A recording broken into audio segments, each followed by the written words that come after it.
I think the first time I really understood what Moroi was, I mean the down-in-your-bones feeling you get when you're playing something and the lightning bolt of understanding strikes you right on the noggin, was when my character fed himself to a talking meat grinder because something inside him screams, "Let's do it." Admittedly, it would have probably been funnier if Moroi had flashed a game over screen, and most games might have as a gag, but Moroi plays it straight. Into the meat grinder you go, head first. It chews for a bit and spits you out. You taste terrible, you see, and the grinder's palate for man flesh is, for whatever reason, a bit more refined. Later on, you can offer it a severed hand, don't ask. And it's happy about that, and to grind up the bones and turn the leftover dust over to you so you can use it to help make an old woman make soup. Again, don't ask. But eating the hand causes it to explode. You are on fire, your character remarks glibly as the machine spits binary. But you have your bone dust, and it's not your job to save sentient meat grinders who have developed a taste for long pigs, so off you go to break some more stuff.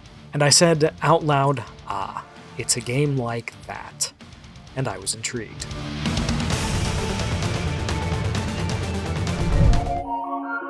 The word Moroi comes from Romanian folklore. It's used to describe a vampire or ghost, or in some cases a phantom that rises from the grave to draw energy from the living. I don't know which part of the definition Moroi, the game, draws from.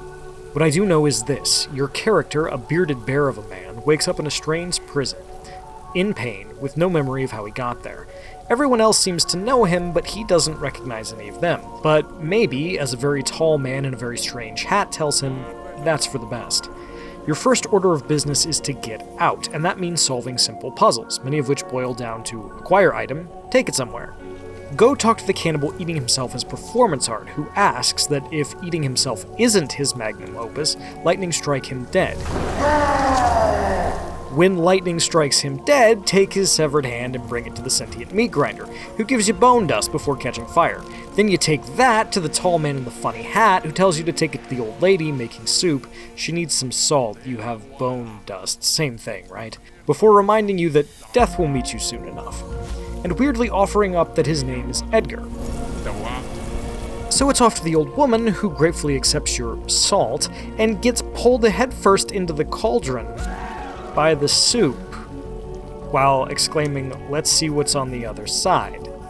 "I'm starting to think that wasn't soup," your character says. Noticing a pattern here?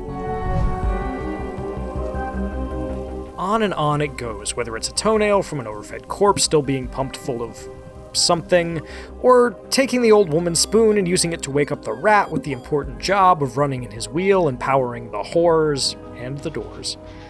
But then something strange happens. Moroi gives you a sword and throws a bunch of enemies at you, and that's where the magic happens. Combat is simple. The top-down twin-stick perspective seems a little weird when you're solving puzzles, but then you get to the combat section and it's like, oh. It's fast, and hits feel weighty and satisfying, and it's got Doom's glory kills, which quite literally teleport you across the screen for very satisfying slow-motion executions that drop health. And then you get a minigun that shoots harpoons, and that's rad.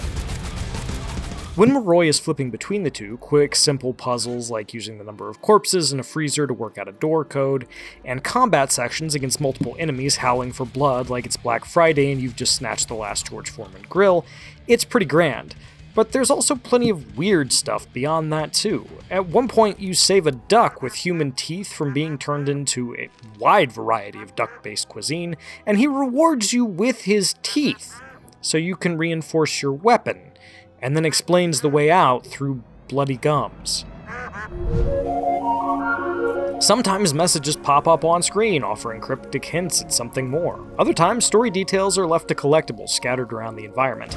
I particularly liked the one that listed Duck of Eternal Torment as a type of potential meal prepared from our toothy friend, and the one where the cleaning lady resigns because the furniture is upside down every day and she's convinced that the place is cursed and/or haunted. And it's never afraid to be weird. One of my Moroi demo's last segments thrust me into the role of a strange, winged doll tasked by his mother, another doll, with helping his brothers, an increasingly rude group of trees, survive some incoming horror that's killing them all by literally giving away pieces of himself to do it. It's an odd segment, but it's a compelling one, and when the credits rolled shortly thereafter, I wasn't quite sure what to make of it, but I am interested in seeing where it goes from here. There are some things about Moroi that concern me. My demo was buggy, it crashed once, I got stuck between a door and a bookcase, and once I fell through the floor. And some of the writing is uneven, but those are things that can be ironed out. Moroi marries the macabre and the mysterious, and it often went to places I didn't see coming in my half-hour demo. I'm still not sure what a Moroi is in this context, but I would like to find out. After all, who can resist a game with a meat grinder that lusts for the flesh of man, and a duck with human teeth? For more, check out our previews of Fellowship and Split Fiction, and for everything else in gaming, keep it here at IGN.